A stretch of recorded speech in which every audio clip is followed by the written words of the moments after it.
La pâtisserie, c'est avant tout une histoire de goût, de saveur et d'émotion. Bienvenue dans Papille. Je suis Léa Reverdy, amatrice et passionnée de pâtisserie. Et depuis 2021, je me suis lancé un défi. Vous emmener avec moi à la découverte de ce qui fait vraiment un bon dessert. L'objectif ultime, trouver la recette parfaite qui fera fondre vos papilles à coup sûr. Vous êtes sur le point d'écouter un nouvel épisode de Papille. C'est le podcast qui part à la rencontre des meilleurs chefs pâtissiers et pâtissières pour comprendre l'émotion et les saveurs qui les animent au quotidien lorsqu'ils et elles créent leurs desserts d'exception. Après cet épisode, à vous de laisser libre cours à votre imagination et de créer les desserts aux saveurs qui vous ressemblent tout en vous inspirant des meilleurs. Bonne écoute! Bonjour à tous et à toutes, j'espère que vous allez bien. Le métier de pâtissier ou pâtissière est-il fait pour moi ? Comment se lancer et se reconvertir ? Par où commencer ? Quelle formation suivre ? Si vous envisagez de vous reconvertir dans la pâtisserie, il y a certainement des milliers de questions qui trottent dans votre tête. Et comme je sais que c'est l'un de vos sujets préférés, j'ai demandé à Fernando Maria, pâtissier passionné depuis près de 30 ans et formateur spécialisé dans l'accompagnement des reconversions depuis plus de 15 ans, de répondre à toutes les questions que vous vous posez peut-être. De son enfance où il était fasciné par les gâteaux qui cuisaient dans le four, jusqu'à sa décision de fonder Passis Coach, son programme d'accompagnement dédié aux aspirants pâtissiers, il nous raconte tout. Son expérience du terrain, les réalités du métier, l'importance de la patience, de l'apprentissage progressif et du plaisir dans la pratique de la pâtisserie. Bonne écoute! Bonjour Fernando. Salut Léa. Comment vas-tu ? Impeccable et merci à toi de m'accueillir. Ça va, nickel. Écoute, merci à toi d'avoir du temps, de prendre le temps, etc. J'ai plein de questions et aujourd'hui on en discutait justement juste à l'instant. On va donner plein de conseils et puis un peu voir tout ce qu'il faut savoir un peu avant de se reconvertir, de se lancer en pâtisserie, tout ce que ça comprend. Donc c'est un sujet qui, je sais, intéresse pas mal une grande partie de mes auditeurs et de mes auditrices. Donc j'avais envie d'en discuter avec toi et je pense que tu es une des personnes idéales pour pouvoir faire ça. Donc merci beaucoup.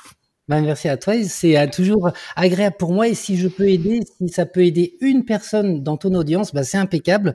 J'ai fait ma mission parce que c'est pour ça que je fais ce que je fais depuis... je suis pâtissier depuis 30 ans bientôt, mais depuis 15 ans. Depuis 15 ans, j'aide les gens dans la reconversion et je conseille beaucoup. Et justement, on va commencer un petit peu par ton parcours, enfin en tout cas voir qui tu es et pourquoi est-ce que tu t'es lancé dans la pâtisserie. Donc déjà, ma première question, c'était quoi ton dessert préféré quand tu étais petit ? La mousse au chocolat, simplement. Je peux te dire, j'avais à la fois mon programme préféré, c'était le four. J'adorais m'asseoir face au four et voir les gâteaux monter. Voilà, c'est ma mère qui m'a donné cette envie-là de créer. Après, j'étais extrêmement timide quand j'étais petit. Du coup, c'est une façon pour moi de m'exprimer. Je me suis beaucoup exprimé par le dessin dans un premier temps. Je voulais être dessinateur. Okay. Quand j'étais tout petit, le dessin, j'étais extrêmement timide. Je n'osais même pas demander une baguette à la boulangerie d'en face. C'était presque maladif parce que j'ai redoublé le CP à cause de ça, même d'ailleurs. Donc du coup, c'était un vrai problème. Donc la pâtisserie m'a beaucoup aidé. J'utilise aujourd'hui la pâtisserie pour aider les gens. C'est un outil pour moi pour aider. C'est un outil. Et j'aime la pâtisserie parce que je suis gourmand. Mes parents m'ont toujours éduqué dans la bonne alimentation, du fait maison. Et le four, c'était ma première télé. Réellement, j'étais devant le four, comme ça, juste assis, et je regardais les gâteaux monter. J'étais fasciné par ça. Juste avec un peu de farine, des œufs, du sucre et du lait, on peut faire beaucoup de choses. Ça m'a toujours fasciné. J'ai toujours été très curieux et c'était une façon pour moi de m'exprimer. Et la mousse au chocolat, forcément, juste avec des blancs d'œufs, du chocolat fondu, des jaunes d'œufs, et ça y est, on fait des trucs merveilleux juste avec quelques ingrédients simples. C'est ça qui m'a fasciné et que j'aime. Donc, assez naturellement, tu t'es lancé dans la pâtisserie. C'était un peu une évidence de faire ce métier ? Alors, au départ, c'était vraiment être dessinateur, vraiment. C'était ça que je voulais. Mais ma timidité a fait que c'était compliqué. Du coup, il faut remonter vraiment il y a 20 ans, même plus. Je suis pâtissier depuis 28 ans, donc il y a 28 ans de ça. Du coup, quand on a des difficultés à l'école, et plein de gens rencontrent ça encore aujourd'hui, on nous met un peu dans des cases. Tu vas faire cuisine. Du coup, bah, j'ai été au départ dans la cuisine. J'ai eu mon CAP de cuisine au départ, et j'ai appris à aimer, à savoir travailler, à essayer d'être moins timide pour parler avec les autres. Eu la chance de faire des échanges professionnels, notamment au Canada, en République tchèque et en Angleterre, et ça m'a changé. Ça m'a vraiment changé. Et l'expérience qui m'a le plus changé après quelques années, parce que de la cuisine, je suis passé en BEP pâtisserie et ensuite un bac pro alimentation pâtisserie. Donc j'ai eu 6 ans d'apprentissage. Et à la fin, quand je suis sorti de l'apprentissage, à l'époque, je travaillais à l'hôtel Concorde Lafayette. J'étais jusqu'à chef de partie là-bas. Et ensuite, je voulais créer une aventure. Je sentais que ma timidité, c'était un vrai blocage. Hein. C'est pas guéri comme ça d'un coup. Et je me suis dit, allez, hop, j'ai un poste, j'ai une opportunité d'aller au Club Med en tant que chef pâtissier. Donc j'ai été pendant 1 an et demi. Et il y a eu le avant et après. Voilà.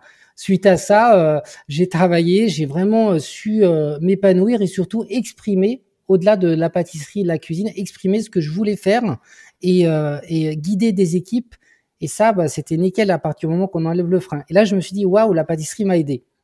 Donc du coup, j'ai toujours eu envie d'aider les gens aussi. Donc du coup, de fil en aiguille, à l'âge de 30 ans, bah, j'ai créé Pâtis Coach. Voilà, je me suis dit, c'était une évidence. Ce qui était évident dans ma vie, la pâtisserie, c'était un bel outil. Je l'ai toujours eu. J'adore créer, j'adore le côté artistique et découvrir. Mais ce que je voulais toujours faire, c'est, voilà, la pâtisserie m'a aidé, m'a sauvé quelque part, hein, parce que quand on est très timide, c'est un vrai handicap. Et ça m'a beaucoup aidé aujourd'hui, de ce que je fais aujourd'hui, maintenant avec toi, ou même via ma chaîne YouTube, ou tout simplement ce que je fais au quotidien. Il y a 30 ans de ça, c'était impossible, impossible. Donc du coup, j'ai envie d'exprimer ça et chaque matin, je me dis waouh, c'est ça qui me fait vibrer. Et c'est vraiment plus cet outil-là de la pâtisserie qui peut changer les gens, qui m'encourage à faire ça au quotidien. Voilà, c'est vraiment c'est ça l'outil, c'est ce moteur-là. Et donc, comment tu l'as pensé, du coup, Baptiste Coach? Comment t'as imaginé un petit peu tout ce projet? T'avais envie, du coup, d'aider les gens, mais comment est-ce que tu t'es dit que t'allais le faire? C'était quoi ton projet? Juste un peu avant ça, il y a aussi quand j'étais petit, comme je suis quelqu'un de très curieux, j'ai toujours voulu pendant un moment aussi être animateur radio, il y a très longtemps, très longtemps d'ailleurs dans la chambre de mes parents, j'avais monté à une table de mixage branchée avec le téléphone et tout, donc j'avais envie de communiquer, mais ce qui me freinait encore une fois, c'était ma timidité. Une fois que le Club Med m'a changé, donc j'encourage les gens d'aller au Club Med, euh, de se libérer un peu des contacts, famille, amis, de vraiment être confronté qu'avec soi-même dans un pays où on doit tout apprendre, même si c'est le Club Med avec une Ouais. structure française, ça change vraiment les individus, je trouve. Moi, c'était en Italie du Sud pendant 1 an, quasiment là-bas. Et du coup, ce qui m'a poussé, c'était me dire, voilà, avec ça, je peux vraiment aider les gens. Et c'était une évidence. Je me suis réveillé un matin, j'ai pensé à Pâtis Coach, j'ai rêvé Pâtis Coach. Voilà. Et le 15 mars 2009, je me suis dit, mais en fait, c'est ça y est, j'ai trouvé, c'était évident. Il y a pas, c'est non négociable, en fait. C'est la structure même de mon ADN quasiment aujourd'hui. Il y a pas de, je vais pas vendre Pâtis Coach. C'est pas une entreprise où je fais pour le business, pour me dire, voilà, je vais essayer de m'enrichir financièrement pour que dans 10 ans, je vende mon entreprise et j'en fais une autre. Je suis pas du tout dans ce schéma. Je suis un formateur. J'ai appris à former aussi. J'ai appris à écouter les gens, qui est pas simple, hein, parce qu'on peut être un bon professionnel et un mauvais formateur et vice versa. Donc, je me suis dit, non, mais j'ai envie d'apprendre et c'est ça que je veux faire. Je veux aider les gens. Ça m'a aidé et je veux redistribuer. Et du coup, c'est ce que je fais depuis plus de 15 ans maintenant. Depuis même un peu plus, ça fait 2009, donc on est 2025, c'est un petit moment. Voilà, c'est vraiment ça. C'est un matin, je me suis levé et voilà, je me suis dit, c'est maintenant ou jamais. Allons-y. Et alors, qu'est-ce que tu fais exactement, du coup, toi? C'est quoi l'accompagnement que tu proposes? Alors, ce que je propose comme accompagnement, alors, tout au début, il y a 15 ans de ça, ça n'existait pas, tout ce qui était les réseaux sociaux, Instagram, Facebook. Je crois que Facebook, c'était 2009-2010, donc ça n'existait pas vraiment encore. Donc, je faisais du porte-à-porte pour dire bonjour, je suis pâtissier. Si vous avez envie de savoir faire des gâteaux, je peux vous aider. Ce qui était quand même incroyable avec un ancien grand timide. Mais je faisais du porte-à-porte. Voilà. Donc, j'ai eu mes premiers élèves, c'était comme ça. Mes premiers élèves, c'était comme ça. Et ensuite, de fil en aiguille, on m'appelait aussi pour des animations type team building, pour faire des enterrements de vie de jeunes filles, pour les aider. Voilà, c'était vraiment ça, 2009. Hein. Et ensuite, j'ai certaines personnes fin 2009 qui m'ont dit, mais en fait, j'aimerais bien passer le CAP pâtissier, parce que le CAP pâtissier, on pouvait le passer en mode candidat libre à partir de 2009-2010. Et c'est les mêmes années où il y a eu toutes les émissions de télé. Donc quand je me suis lancé, c'était avant les émissions de télé. Et ensuite, il y a eu toutes les émissions qu'on connaît aujourd'hui. Donc c'est vrai, j'avoue, C'était pas prévu, mais ça m'a aidé. Et j'étais tout seul dans le marché. J'étais quasiment tout seul qui proposait un accompagnement pour les candidats libres. C'était voilà en 2009. Et donc du coup, au départ, c'était beaucoup d'accompagnement à domicile. Donc j'allais chez la personne une demi-journée par semaine et chaque semaine, j'allais chez elle. Elle avait des devoirs à faire, des crèmes, des biscuits et je l'accompagnais comme ça jusqu'au moment où elle passait l'examen. De fil en aiguille, j'ai eu de plus en plus de demandes. J'ai pu, Michel Augustin, l'entreprise Michel Augustin m'ont fait confiance pendant une décennie. Donc, une décennie entière, j'étais avec les trublions. Donc, ça m'a beaucoup aidé aussi au niveau de ma timidité, mon approche aussi. Là, du coup, j'ai commencé à former des groupes, beaucoup de personnes. Les trublions, c'était des classes les lundis, mardis, mercredis soirs pendant 1 an. Pendant 10 ans, du coup, chaque année, ça changeait, où j'ai formé les trublions, où même ils ont fait un livre, c'est la 2e édition, je passais mon CAP pâtissier avec nous. Et donc, j'ai adoré cette expérience. Ça m'a vraiment beaucoup nourri en termes d'expérience humaine. Et tout ça a fait qu'après, je me suis développé pas mal sur le fait de faire des groupes. Donc, louer des laboratoires, parce qu'il y a 15 ans, ça n'existait pas encore. Ensuite, j'ai pu louer des laboratoires, des espaces de travail, labo pâtissier, pour accueillir des élèves, pour faire des CAP blancs, pour simplement transmettre ma passion, transmettre ce que je fais. Mais au-delà même de la pâtisserie, parce que c'est qu'un outil, j'essaie de transmettre aussi surtout cette passion. Voilà, cette façon de se dire, OK, c'est pas facile, c'est pas simple, on n'est pas toujours né dans la bonne famille, dans une bonne éducation d'entreprendre, c'est pas facile, mais aujourd'hui, on a un bel outil, c'est Internet quand même. On peut apprendre beaucoup de choses par Internet si on arrive à faire le tri. Et si on n'est pas toujours bien entouré aussi. J'ai certains élèves, OK, ils ont la famille, le mari qui est là à fond. Je dis le mari parce que c'est 90% de femmes en général de mes élèves. Et du coup, je veux leur démontrer qu'on peut y arriver. Donc, ça sera jamais simple, ça va durer toujours plus longtemps que prévu, ça coûtera même plus cher que prévu, mais quand on sait pourquoi, et c'est le pourquoi, on veut se lancer, on veut faire les choses, au final, même avec les difficultés, parce que c'est la vie, on y arrive beaucoup plus facilement. Et c'est mon but, c'est ma mission. C'est ça ma mission. Et aujourd'hui, avant le Covid, j'avais déjà élaboré des formations en ligne, un petit peu en ligne, mais toujours avec un accompagnement, c'est-à-dire au téléphone, tout le temps. Pour moi, c'est important, en visio, que j'analyse les devoirs, parce que le métier du pâtissier, ça s'apprend en présentiel pour moi, ça s'apprend pas en ligne. Maintenant, provisoirement, en attendant, on peut être accompagné à condition qu'on a vraiment un pâtissier au bout du fil, un vrai pâtissier qui est là et qui prend du temps. On n'apprend pas la pâtisserie en ligne, on l'apprend avec un professionnel. Depuis la nuit des temps, c'est toujours comme ça. C'est du présentiel, on a besoin de transmettre un geste.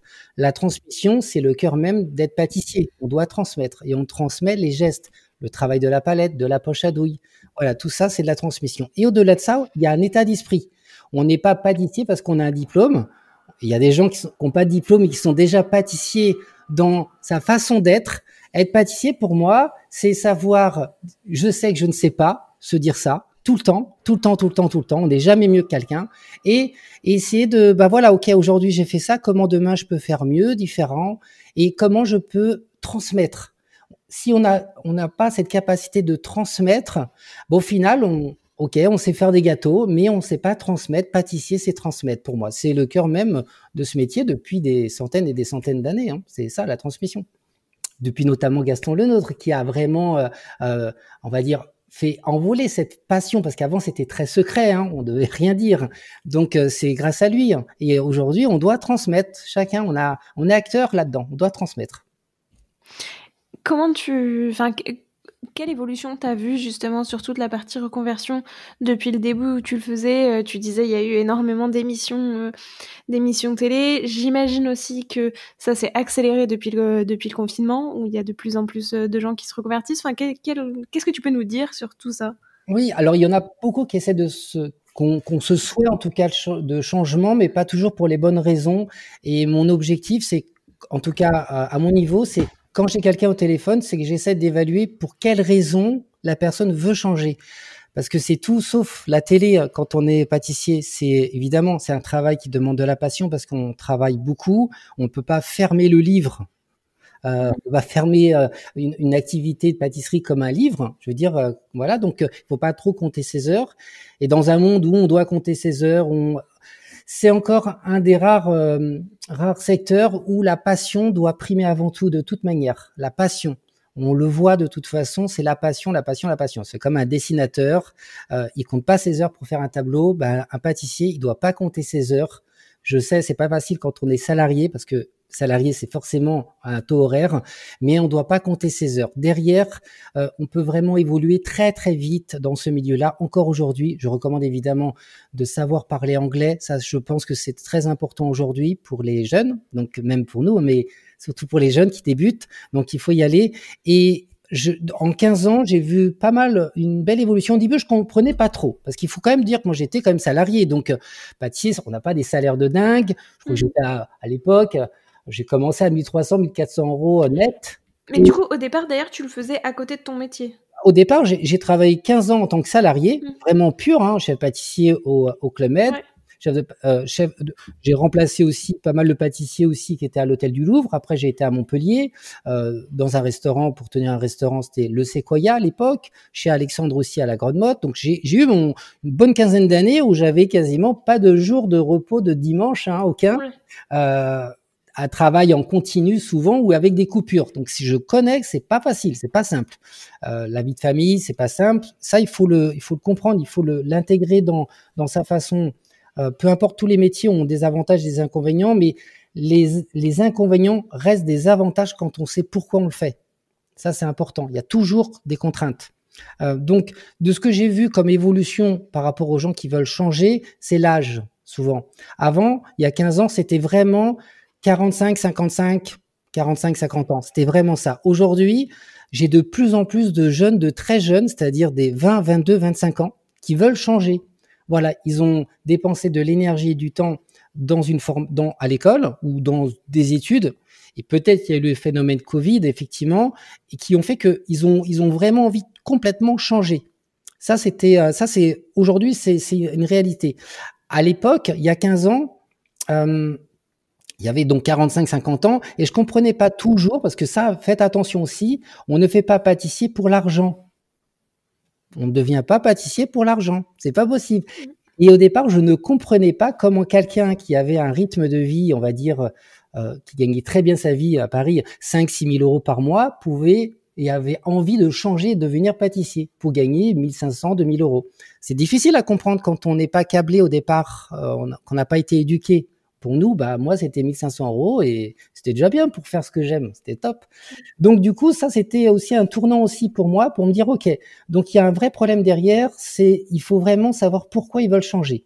Et c'est avoir du sens dans sa vie, tout simplement. C'est avoir du sens. En fait, peu importe ce qu'on fait, à partir du moment que ça a du sens, eh ben, on peut faire de la pâtisserie pendant 20 heures par jour, on s'en fout. Au final, c'est pas ça qui rend malade, le travail, quand on sait pourquoi on le fait, quand on a la niaque, quand on se repose, évidemment, hein, mais la charge mentale est différente quand on sait pourquoi on le fait, simplement.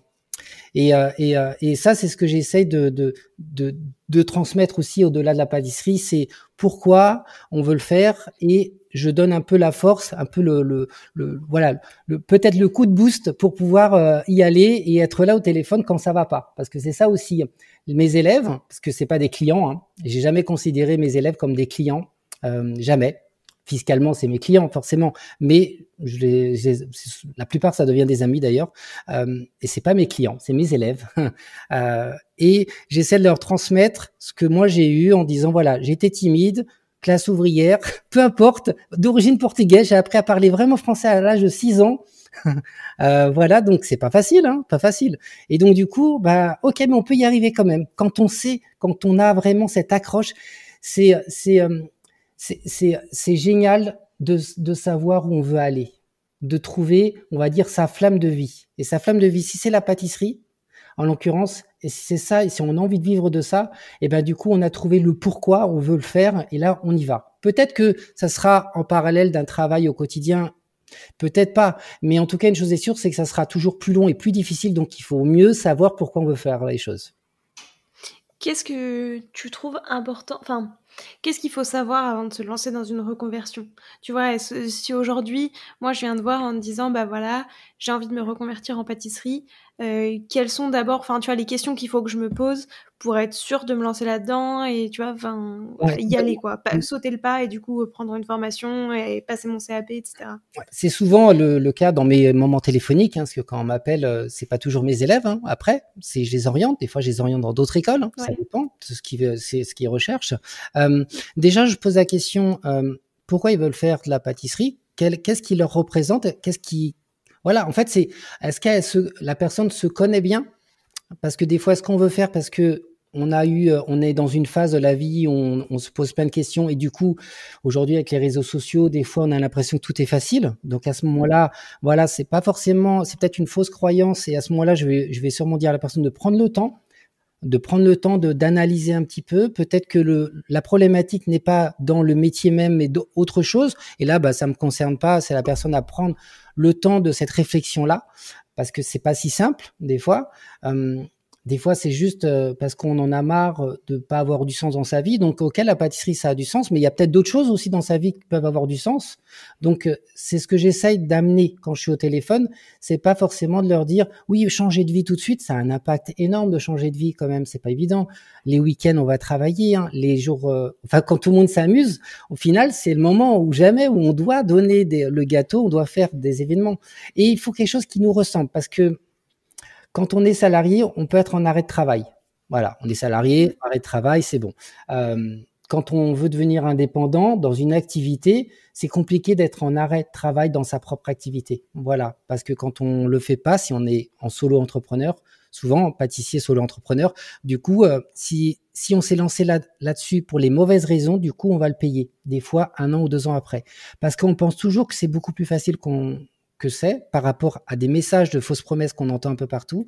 Et du coup, on a cette fausse idée qu'on peut y arriver en 1 an. Alors que non, il faut du temps. Et le temps, on le prend pas toujours parce qu'on pense que tout peut aller plus vite aujourd'hui. Alors que non, être pâtissier, ça s'apprend avec le temps. Déjà, ça demande beaucoup c'est pas des sacrifices quand on sait pourquoi on le fait. C'est pour ça que ça demande des sacrifices, et parce que ça demande des sacrifices, il faut savoir pourquoi on veut le faire. Il faudra moins sortir pendant l'année ou les 2 ans d'apprentissage. Il faudra évidemment peut-être moins s'occuper des enfants pour ceux qui ont des enfants. Donc c'est un sacrifice réel. C'est pour ça qu'il faut mieux être soit bien accompagné, soit avoir les bonnes structures en face de soi, les bonnes vidéos si on est complètement en ligne, les bons stages aussi. Voilà, d'avoir cette relation autour, cet écosystème qui nous permet en tout cas de mieux s'évader et de mieux apprendre pas à pas, sans se dire que je vais y arriver au premier coup, quoi. Voilà. Souvent, il faut tester, refaire et refaire, et avoir les bons éléments, des bonnes interrogations. C'est pour ça que l'accompagnement, c'est utile, mais on peut y arriver sans. Ce que je dis aux gens, c'est vous pouvez y arriver sans moi, sans un accompagnement. Là, si vous voulez être accompagné, et c'est ça la clé qui est importante aujourd'hui, avec énormément, il y a beaucoup de parasites en fait aujourd'hui. C'est souvent, je les appelle les infopreneurs, les web marketing, tout ça, qui ont, forcément, il y a de l'argent, il y a des gens qui veulent, c'est un moment de faiblesse dans leur vie, donc ils en profitent. Voilà, c'était la crypto-monnaie, c'est plein d'autres choses. Et aujourd'hui, ça tombe aussi dans la pâtisserie. Et c'est un vrai problème. Et j'essaie de me dire, par rapport à ma petite audience, si je peux éveiller certaines personnes en leur disant, faites attention, simplement, les gens vont profiter du fait que vous avez envie de faire ça pour vous vendre tout et n'importe quoi. C'est très simple la pâtisserie en réalité. Il faut juste être bien accompagné en présentiel essentiellement. Si vous pouvez pas le faire en présentiel, en ligne éventuellement, mais avec en tout cas des bons outils. Alors il y a des beaux réseaux comme des groupes Facebook, WhatsApp qui se réunissent et qui s'aident beaucoup, ça c'est intéressant, mais parler avec des professionnels. Il y a un avantage quand même avec Instagram, Facebook, YouTube, c'est de pouvoir parler avec des professionnels. Si on vous demande de l'argent, fuyez. Voilà. Être pâtissier, c'est de savoir déjà donner. Si le pâtissier n'est pas capable de vous donner, il vous demande tout de suite de payer, c'est pas bon. Généralement, c'est pas bon. Allez voir les grands chefs pâtissiers, ils vont vous donner des astuces. Ils sont capables parce qu'ils sont pâtissiers dans l'âme. Et c'est mon école. C'est comme ça que j'ai appris aussi. Donc, il faut savoir donner. Ça peut être un élément important. Mais je sais que c'est pas facile. C'est un moment de la vie où on se dit, ouais, j'ai envie de faire ça. Ça a toujours été mon rêve. Mais ne confondez pas un rêve qui peut juste être un rêve, simplement. Moi, mon rêve, c'est vivre au bord de mer. Pourtant, j'y suis pas tous les jours. J'y suis pas et c'est pas grave, je suis pas triste parce que c'est un rêve, c'est C'est pas un besoin. Voilà, pas un besoin, quoi. Voilà. Mais si c'est un besoin, vraiment, si c'est un besoin pour vous, et si vous savez pourquoi, foncez. Allez-y. Il faut structurer la boulangerie, pâtisserie de quartier. Si vous êtes courageux en disant, OK, j'ai envie d'apprendre, je sais que je ne sais pas, mais je sais en tout cas vous écouter, et je sais que le métier est difficile et que vous faites un métier difficile, croyez-moi, vous aurez toujours un pâtissier près de vous. Parce que j'ai des élèves qui ont commencé des stages et ils ont été embauchés avant même leur examen. Donc c'est possible. Vraiment, c'est possible. Voilà, c'est vraiment cette idée-là. C'est vrai que c'est pas facile en 2025, plein de gens sont perdus, je les vois. Mais c'est beaucoup plus facile qu'on le pense. Il faut rester simplement naturel. La pâtisserie, encore une fois, c'est un milieu de partage où il faut savoir donner. Donc, il faut réouvrir les yeux, sortir peut-être des écrans et aller directement discuter avec des pâtissiers. Voilà, simplement montrer que vous êtes passionné. Ils vont vous reconnaître. Et si c'est pas le cas, c'est que peut-être eux, ils se sont lancés pas pour les mêmes raisons que vous. Et donc, à ce moment-là, il faut pas être avec eux. C'est pas grave. Le monde est large. Donc voilà, c'est un peu mon conseil réel par rapport à ça. D'autant plus aujourd'hui avec le CPF encore, c'est encore pire qu'avant. Avant, il n'y avait pas cette barrière. Donc du coup, mais aujourd'hui avec le CPF, beaucoup d'entreprises, et je me bats contre ça. Moi, mes programmes ne sont pas éligibles au CPF, au financement public.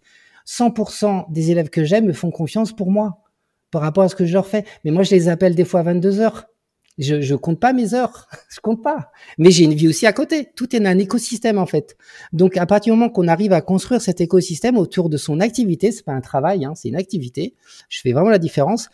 Du coup, au final, ceux qui nous ressemblent, ils viennent vers nous. Donc soyez vous-même. Peu importe, on n'est pas là pour plaire à tout le monde. Et vous allez voir que au final, vous allez attirer aussi des professionnels qui vous ressemblent. Et c'est ça, en fait. On peut pas plaire à tout le monde. Donc, si vous n'êtes pas genre business, je veux juste une entreprise pour la vendre dans 10 ans, parce que vous voulez faire ça avec votre cœur, et évidemment, l'argent, ça sera juste un résultat. Ça sera pas un objectif. C'est un résultat. Simplement. Un résultat. Et du coup, vous allez mieux vous épanouir. Tout dépend. Si vous êtes dans ce cas de figure, foncez comme ça. Si vous êtes que business, en soi, c'est pas grave, mais faites attention de ne pas donner des mauvaises promesses, des fausses promesses aux gens. Et soyez honnête aussi le plus possible. Voilà, c'est important. C'est vraiment mon ADN à moi. J'ai essayé de le résumer. C'est pas préparé. Et ça que j'aime bien, c'est ce qu'on s'était dit, Léa. Voilà, moi je parle avec le cœur. Peu importe si je peux bégayer un peu, c'est pas grave. À un moment donné, on est comme on est. Et c'est ça qui fait notre différence. C'est ça qui fait notre force. Et c'est ça que j'essaye aussi de transmettre, soit avec mon livre, Fais de ta passion une compétence, ou avec ma chaîne YouTube. Il y a 10 ans de ça, j'aurais pas cru avoir un livre à moi-même ou une chaîne YouTube, déjà de plus de 50 000 abonnés, donc c'est génial, c'est top. Donc il faut savoir être content et fier de ce qu'on fait.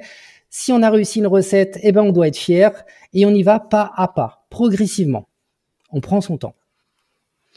Et alors après, tu vois, ça y est, je me suis lancée, tu vois, je te contacte, je te dis, voilà, je veux me reconvertir, j'ai fait toutes les démarches, etc. C'est vraiment, du coup, ce que je veux faire. Quel conseil est-ce que tu peux donner quand on est vraiment au stade où, du coup, on commence, on a envie d'aller dans ce métier-là, etc. Qu'est-ce qu'il faut savoir? Pour le CAP pâtissier, on doit faire 2 stages. Ça, c'est obligatoire. Et je suis très content de cette nouvelle réforme parce que ça montre à la personne la réalité, un exemple en tout cas d'une réalité. Ce que je dis aux gens, c'est que si jamais vous allez... pour trouver des stages, c'est assez simple, c'est gratuit pour l'employeur. Donc, si on montre qu'on est passionné, qu'on y va, après, il faut avoir certains codes. N'y allez pas trop maquillé, allez naturellement. Et surtout, n'y allez pas le matin très tôt, c'est la fournée du matin. Allez-y entre 9h30 et 10h30, c'est bien. Voilà, c'est un bon créneau horaire entre 9h30 et 10h30, après la fournée du matin et avant le midi, parce qu'après, ils s'occupent des commandes et tout en boulangerie de quartier. Donc, allez-y directement et parlez avec le patron. Oubliez tout ce qui est DRH, tout ça. On est direct. Il faut y aller en direct. Donc, ce que je recommande, c'est de faire les stages le plus tôt possible, parce que peut-être que au final, c'est pas du tout ce qu'ils veulent faire. Peut-être qu'ils ont une fausse image. La pâtisserie, quand on s'amuse à la maison, ou la pâtisserie Instagram n'est pas la même chose que la pâtisserie réelle. Voilà, ça n'a rien à voir.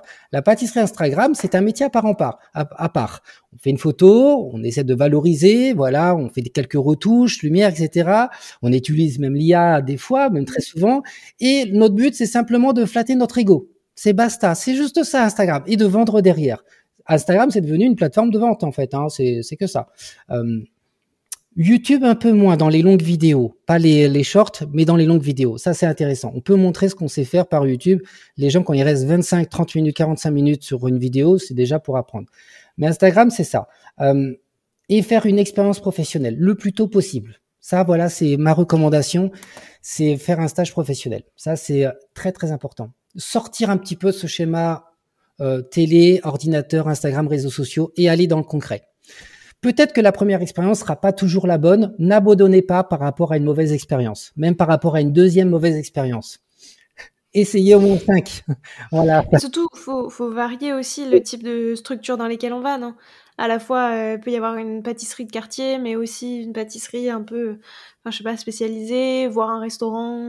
Complètement. Alors, j'ai des élèves qui sont dans la pâtisserie de quartier, on va dire type Banette avec la marque Banette, voilà. Donc ça, c'est intéressant parce on touche de tout, comme c'est des petites équipes. Donc là, on est vraiment amène à toucher sur tous les secteurs d'activité de la pâtisserie. Tourier, après on va aller dans les entremets, on va faire du décor assez rapidement, on va garnir.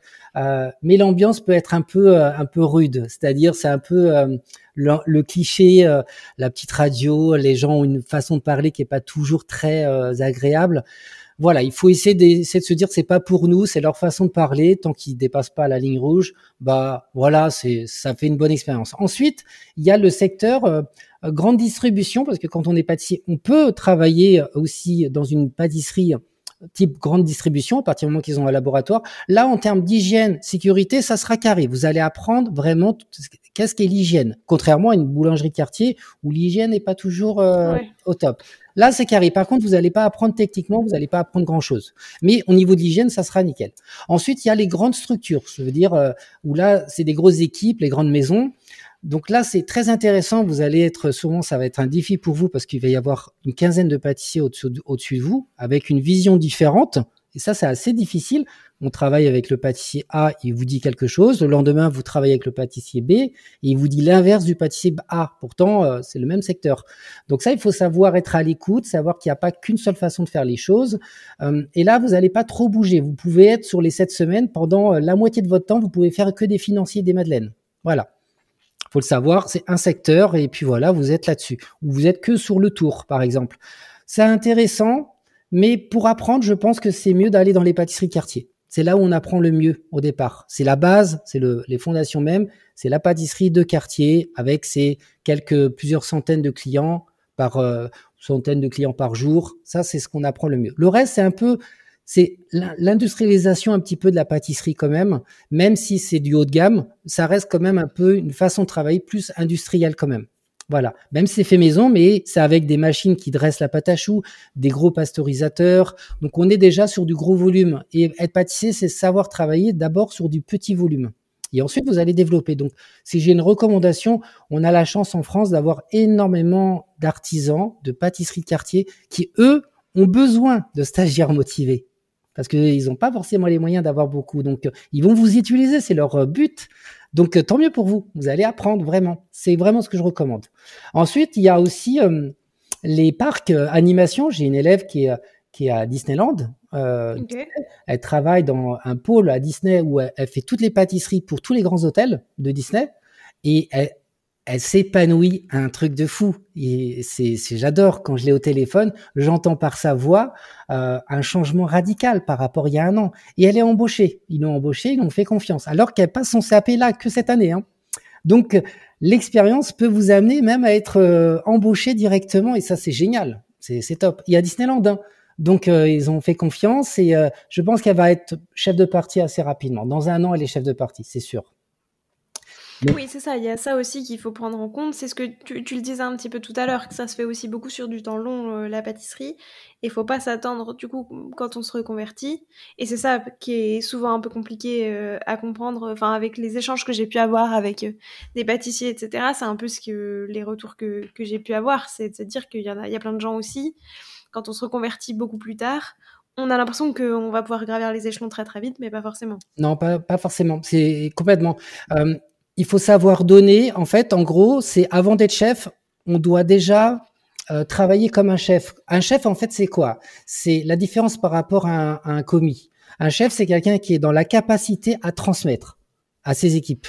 Si on ne sait pas transmettre, on sera jamais chef. On sera un bon ouvrier, un exécutant, voilà, on sera jamais chef.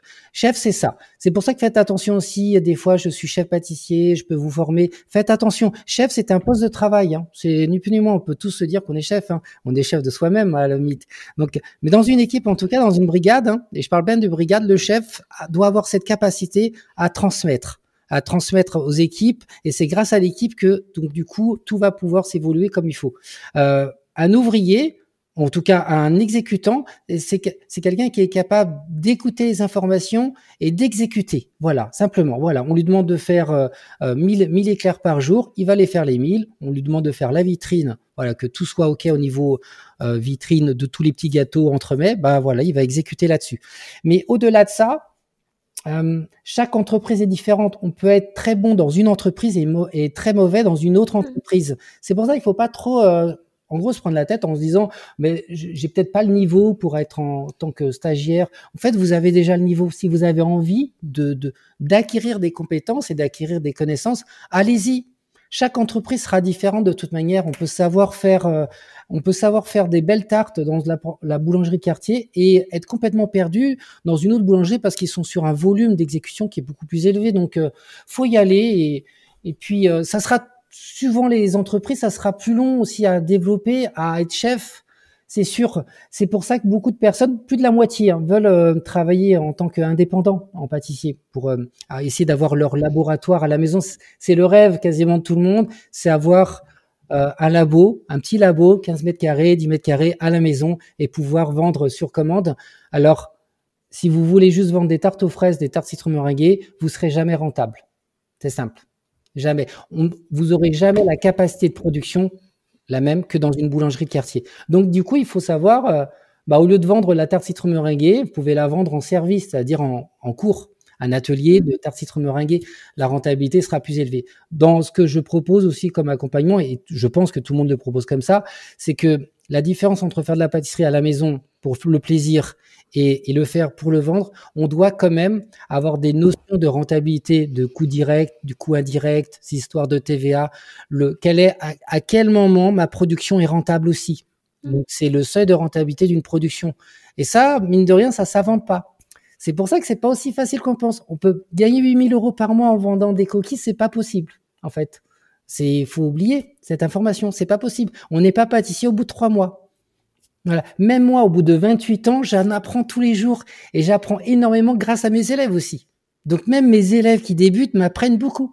Donc, on apprend tout le temps, on apprend jusqu'à la fin. On est toujours en mode apprentissage, tout le temps, tout le temps, tout le temps. Et même les grands chefs, ils sont toujours en mode apprentissage, tout le temps. Ça, c'est important. Quelles sont les questions que te posent le plus tes élèves ou du coup les personnes qui te contactent sur le métier de pâtissier, sur la reconversion au sens large? Alors, il y a 3 types de questions. Souvent, c'est comme ça que tout de suite, j'arrive à cibler. La première question qu'il faut éviter, c'est est-ce que vous prenez le CPF? Si vous allez dans une école que normalement, vous comptez sur cette école pour vous transmettre quelque chose, votre première question, c'est pas est-ce que vous prenez le CPF, c'est qu'est-ce que vous pouvez m'apporter? Donc, de quoi avez-vous besoin réellement? Une personne qui a 5 enfants n'a pas les mêmes besoins que quelqu'un qui vit seul, etc. Donc ça, c'est important. Posez-vous d'abord les bonnes questions et faites attention à ça, parce que sinon, une école qui est un peu juste business to business, cette question, vous prenez le CPF, il va se mettre dessus. Oui, pas de souci, on peut signer tout de suite. À aucun moment, il vous a écouté. Donc, c'est important de se faire et d'être écouté. Ça, c'est important. Ensuite, est-ce que je peux y arriver? Moi, j'ai 45 ans, j'ai pas commencé comme les jeunes à 16 ans. Donc, je dis bien sûr, pour une raison simple, c'est que vous avez une maturité. Un jeune de 16-17 ans, souvent, il court partout, mais il sait pas où il va. Alors que vous savez où vous allez aller. Vous avez déjà même validé beaucoup d'expériences professionnelles sans le savoir. Être pâtissier, c'est pas simplement faire des gâteaux. Voilà. C'est pas simplement faire des gâteaux, c'est savoir aussi la structure. Déjà, même quand on a 35-40 ans, on a déjà géré plusieurs pôles. Le pôle alimentation à la maison, le pôle santé, le pôle déplacement, le pôle vacances, bref, le pôle bien-être. Donc tout ça, c'est déjà de la gestion quelque part. Donc, vous savez déjà faire ça. Et quelqu'un qui a 16-17 ans, il sait un peu moins faire, c'est normal. Donc, même si vous avez 50 ans, vous pouvez comme ça changer. Vous avez une expérience derrière qui est très importante. L'expérience humaine derrière va vous permettre, en tout cas, de vous différencier.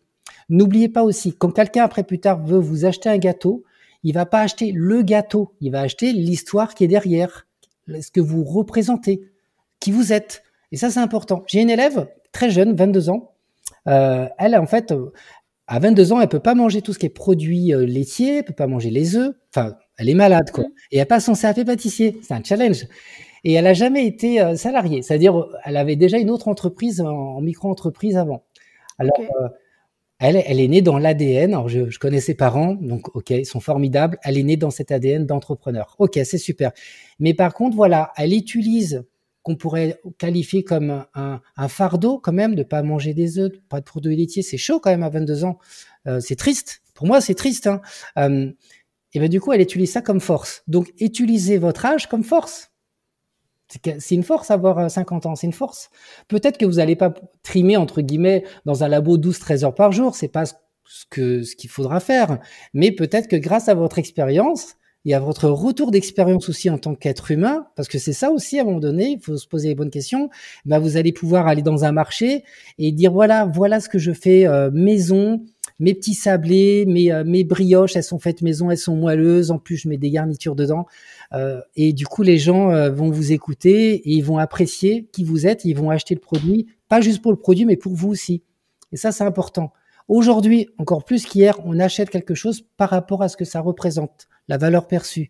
Et ça, c'est important. Certaines personnes jouent sur la valeur perçue, c'est des fausses promesses. Donc, prenez le temps, mais parlez simplement avec les gens et vous allez voir, même à 50 ans, en parlant avec d'autres personnes, vous pouvez complètement arrondir vos fins de mois. Peut-être même, une fois que vous êtes à la retraite, même avoir un complément, un vrai complément. La santé, c'est le travail. Je dis toujours, c'est le travail, à partir du moment que ça a du sens. On ne se fatigue pas physiquement quand ça a du sens. J'ai des personnes qui travaillent en usine et qui veulent changer parce que forcément là, c'est pas le moment. Voilà, pas du tout. Ils ont pas envie de finir dans l'usine à faire des monotâches. J'ai des gens où ils ont des burn-out, beaucoup. Donc là, quand je dis que, et c'est pour ça que je suis un peu en colère avec certaines écoles, notamment en ligne, qui profitent de ça, parce que moi je sais que derrière ça implique quand même beaucoup de choses. Voilà, c'est pas simplement le fait de changer de vie, c'est parce que il y a eu des événements dans notre vie qui ont fait que c'est un symbole pour nous donner une nouvelle chance. J'ai certains élèves où la pâtisserie, ça leur a sauvé la vie, mais vraiment, émotionnellement parlant. Donc c'est pas rien. Et ça, je pense que chaque personne qui a envie vendre un gâteau, c'est aussi ça votre responsabilité. C'est donner un peu de sourire, donner un peu de réconfort dans ce monde un peu qui est froid, forcément, mais pas que. Il est pas que froid. C'est parce qu'il est froid aussi qu'il y a aussi de la chaleur. Donc, il faut aller dans ce sens-là et c'est ce que j'essaie d'amener. Encore plus aujourd'hui. Voilà. Mais peu importe, que ce soit aujourd'hui ou hier, il y a toujours eu ça.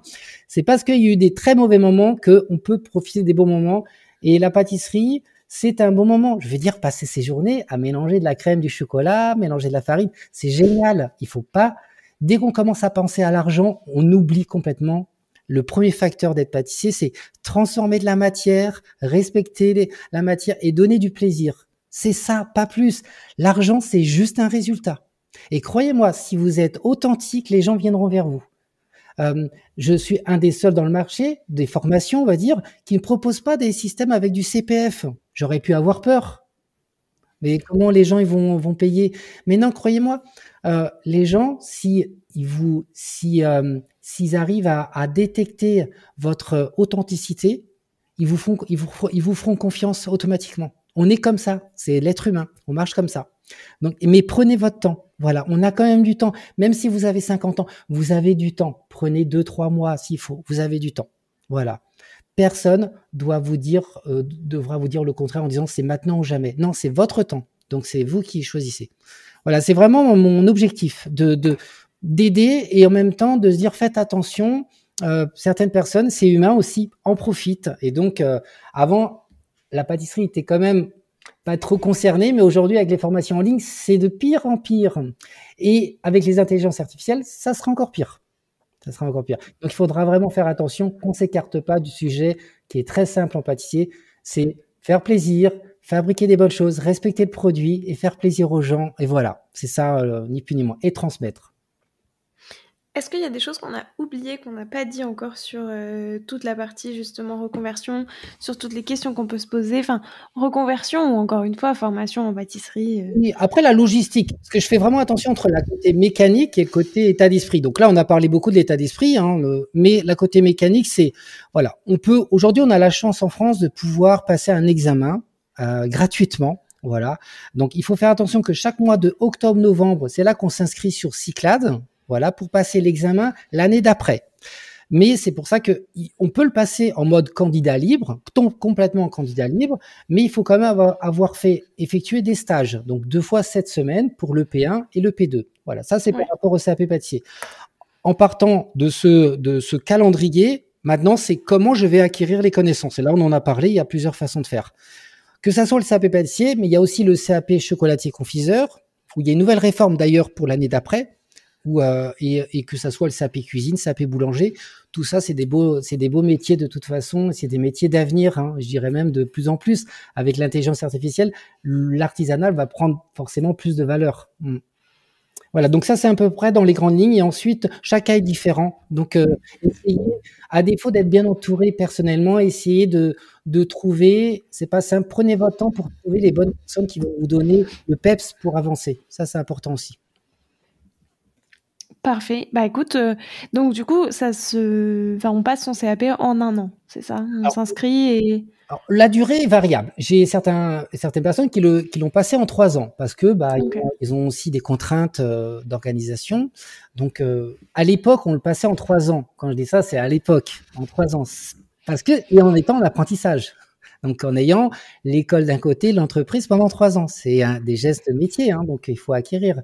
Mais je recommande au minimum de s'entraîner 6 heures par semaine, au minimum.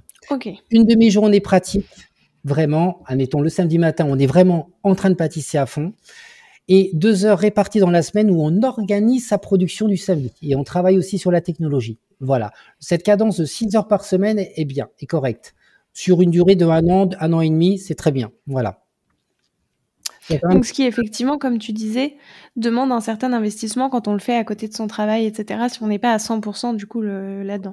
Complètement. Déjà, il faut aimer pour passer une demi-journée dans sa cuisine. C'est pas pour tout le monde. Et au-delà de ça, c'est pas simplement pâtisser, c'est être organisé derrière. Donc, il faut préparer, visualiser un petit peu sa demi-journée de travail. C'est pas en rentrant dans sa cuisine et on commence. On organise, on achète les matières premières, on se fait un ordonnancement, on regarde les sujets types, on analyse bien les recettes, les notes de base, les recettes. Une fois qu'on a bien validé tout ça, on peut y aller et prenez des photos après. Essayez de vous auto-analyser, ça c'est intéressant pour avoir un recul. Et ensuite, il y a beaucoup de groupes Facebook, pas forcément besoin de rentrer dans une école, où vous pouvez aussi partager vos photos et les gens vous disent « Ah, c'est pas mal, on peut améliorer ça ». Et ça, c'est intéressant aujourd'hui. C'est la valeur même des réseaux sociaux et de YouTube. On peut quand même avoir pas mal de connaissances. Pas besoin de payer une formation. Si vous voulez payer une formation, c'est parce que vous voulez un accompagnement, un être humain derrière. Un être humain. Oui, on peut très bien le faire 100% en candidat libre, surtout qu'en plus aujourd'hui, puisqu'il y a les stages, on a quand même du coup forcément un échange à un moment avec un professionnel ou une professionnelle. Voilà, exactement. Donc on peut changer de vie sans forcément dépenser des fortunes, 2, 3, 4 000 euros, alors que voilà, les 2, 3, 4 000 euros, on peut en avoir besoin pour acheter des matières premières qui coûtent quand même très cher. Hein. Donc il faut essayer de s'organiser de façon logique et y aller pas à pas. La pâtisserie, je finirai avec ça, il faut le voir comme un arbre. J'ai toujours vu comme un arbre. Avant d'aller dans les feuilles, on est déjà dans les racines. Les racines, c'est les notes de base. C'est le solfège pour les musiciens, c'est les bases. Ensuite, il y a le tronc d'arbre. Ça, c'est le montage. Monter les entremets, monter les religieuses, monter tous les gâteaux. Ensuite, il y a les branches. Ça, c'est l'organisation pour savoir combiner. Pas facile de savoir combiner. Hein. Une crème pâtissière, on peut faire plein de choses avec ça. Et ensuite, il y a les feuilles, c'est les décors. Ne commencez pas par les feuilles, on commence par les racines, on implante bien les racines et après on peut monter progressivement. C'est ça qui est plus long, c'est les racines. C'est ça qu'il faut prendre du temps. Ensuite, après on s'éclate, mais d'abord les racines. Super, merci beaucoup pour tous ces conseils. Je pense que ça a été très très riche et j'espère que si c'est un sujet qui vous intéresse et que vous pensez à la reconversion, etc., vous aurez eu la réponse à la plupart de vos questions. En tout cas, merci beaucoup.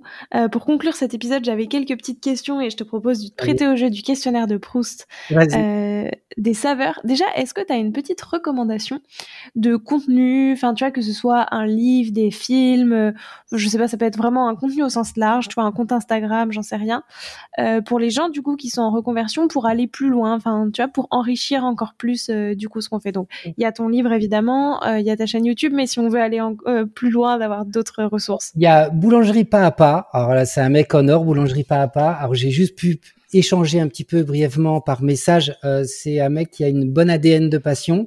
Il y a aussi la pâte de Tom, Dominique. Lui, alors là, c'est humainement, il a un grand cœur. On se parle de temps en temps au téléphone.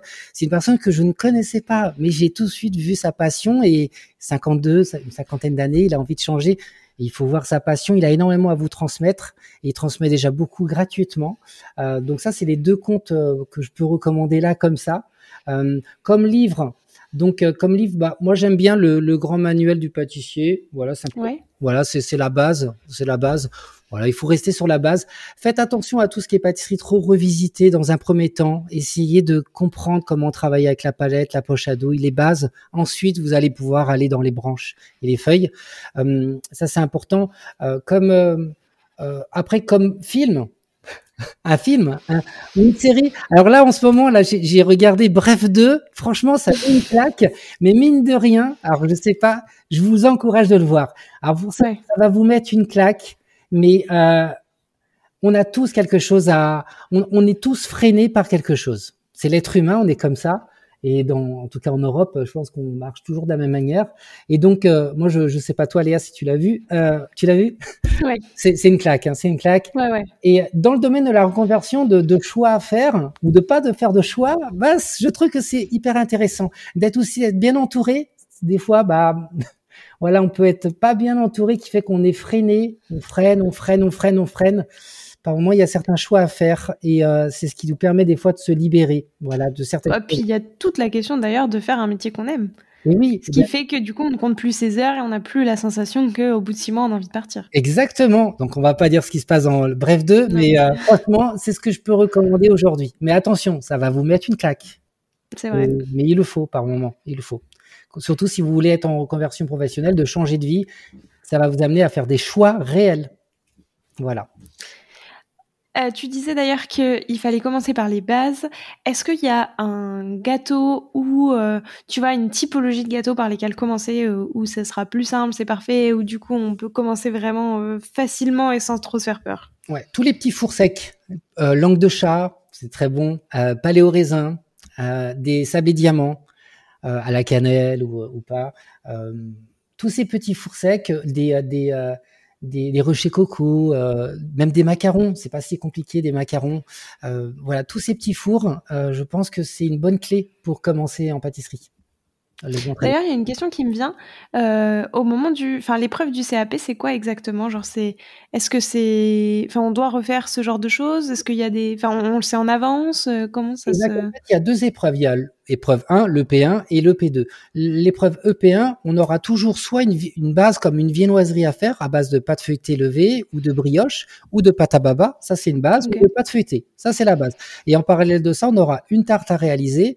On aura aussi des petits fours et des gâteaux de voyage. Tout ça en 4h50 avec une épreuve écrite en avant et une épreuve orale après.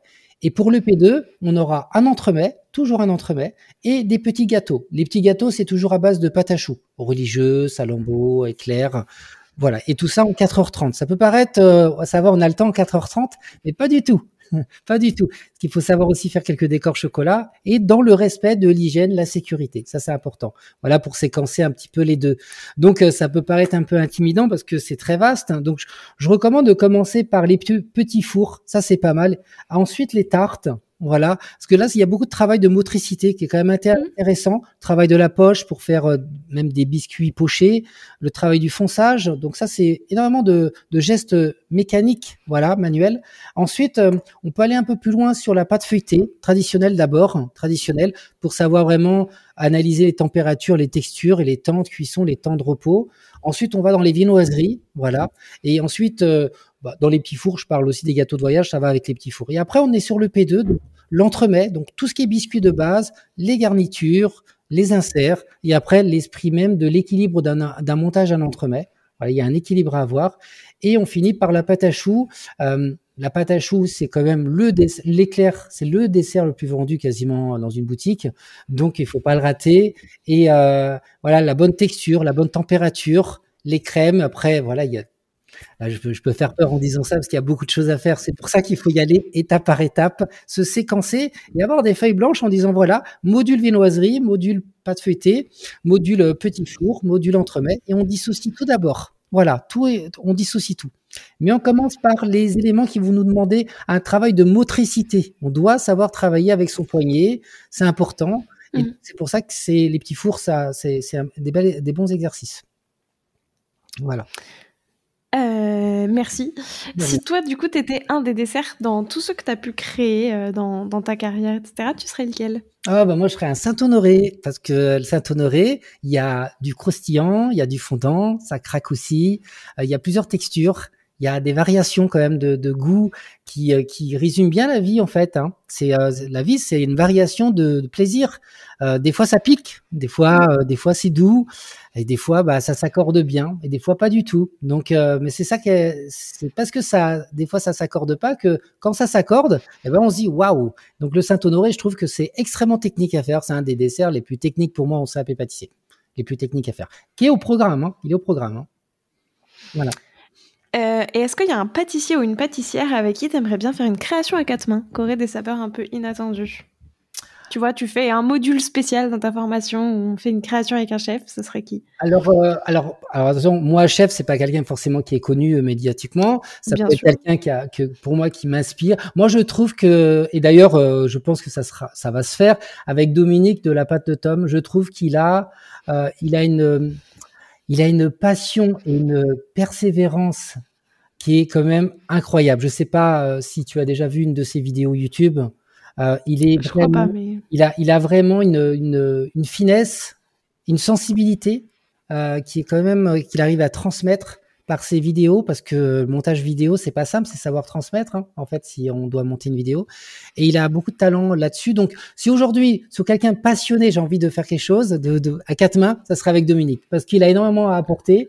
Mais voilà, je pense que le 4 mains pourrait à la fois être bénéfique pour nous deux et pour les autres surtout qui vont nous écouter et voir. Voilà, pour la viennoiserie, c'est ça. La viennoiserie, ça fait plaisir et ça fait rêver, la viennoiserie. On est quand même connu dans le monde entier pour nos croissants, que ce soit aujourd'hui ou hier. Donc ça, c'est génial, c'est super. C'est du vrai. C'est pas les réseaux sociaux, c'est faire des croissants. On doit écouter l'environnement, sentir l'environnement pour avoir des bons croissants. Voilà, ça serait Dominique. Très bien. Et écoute, maintenant j'ai 5 dernières questions. Plutôt vanille ou chocolat? Vanille, même si le chocolat, j'adore. Ouais. Saveur d'été ou saveur d'automne? Oh, d'été. Je suis plutôt de l'été, solaire. Tarte ou cookie? Tarte. Pâtisserie ou formation? Pâtisserie ou formation?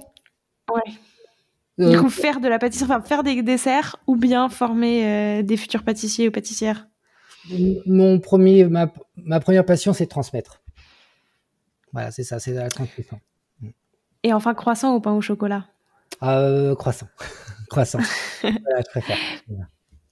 Eh ben, merci beaucoup Fernando, c'était passionnant. Je suis très contente d'avoir pu faire cet épisode avec toi parce que je pense que c'est un sujet qui va intéresser un bon nombre de personnes qui se posent plein de questions. Enfin, je ne doute pas que quand on a envie de se reconvertir, on se pose plein de questions. Est-ce que c'est fait pour moi? Est-ce que je me lance? Quand? Etc. Donc merci d'avoir pu répondre à toutes mes questions. Qui t'a envie, soit le prochain ou la prochaine, à passer derrière ce micro? Peut-être que tu l'as déjà, mais c'est Monsieur Conticini, si tu avais la possibilité. Oui, je l'avais déjà fait. Super, parce qu'il c'est vraiment une personne humaine remarquable. À l'époque, quand j'étais chez Michel Augustin, il était venu pour une conférence et sur le goût, et j'ai trouvé simplement que c'était magique. Il avait toutes les raisons d'abandonner même son travail, et il a continué parce que c'est pas un travail, c'est son moteur. Ça fait partie de sa vie. C'est comme une bouteille d'oxygène à la pâtisserie pour lui aussi. Donc, je trouve que humainement, c'est super. Sinon, pour une personne, je pense que Dominique, encore une fois, par rapport aux viennoiseries, parce que c'est quelqu'un qui a appris par lui-même et qui sait aujourd'hui peut dédramatiser le fait de faire de la bienvennoiserie qu'on voit sur les réseaux sociaux. Voilà, Dominique de la patte de Tom. Voilà, il a énormément à donner, mais il le sait pas encore. Mais il a énormément. Bah écoute, voilà. Trop bien, merci beaucoup, je le contacterai. Encore merci, et puis je te laisse le mot de la fin. Est-ce qu'il y a quelque chose que tu aimerais ajouter pour clore cet épisode ? Ne cherchez pas à être parfait, encore une fois, ne cherchez pas à bien faire. Je sais qu'on a été éduqué par le plus souvent par tu fais bien ou tu fais rien, je le sais, ça fait partie de la génération peut-être des années 80, 90. Et aujourd'hui, on le paye par moment. Donc surtout, je sais que les réseaux sociaux, les intelligences artificielles peuvent être intimidants.